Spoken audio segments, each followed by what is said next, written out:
And this starts the first weekend of the fair this year. The crowds are very big, as it is one of the first fairs after the pandemic. Local 5's Larissa Leone is live at the fair, where she spoke to fairgoers about their favorite part of the Iowa State Fair.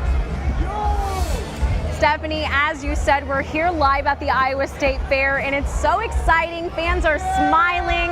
They are having a good time, as you can see behind me. But we caught up with a couple of people, and you know, they're talking to us about what their favorite part of the fair is. And I gotta tell you, on the top of everybody's list, and even maybe mine, is the food.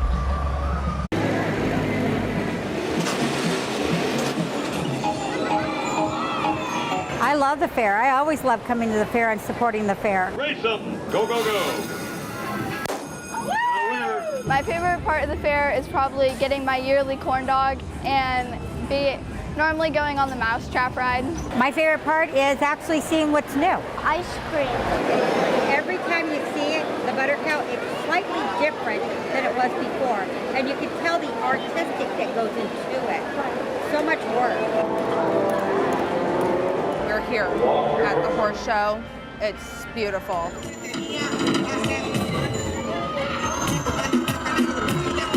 I love it. The rides are so fun. I personally love the funnel cakes with powder. And then this ride, hang glider, it looks fun. It looks fun. I might ride it.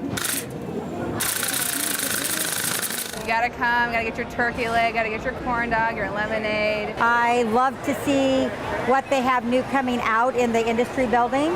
And I also love to see new friends and family. You're not a true Iowan. What are you doing if you're not coming to the fair?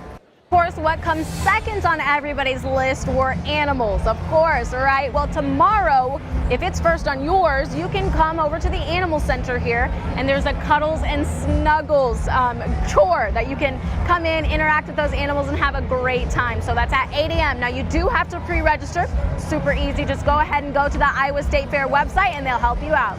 Larissa Leone, Local 5 News, we are Iowa. All right, looks like you're having fun, Larissa. Thank you so much.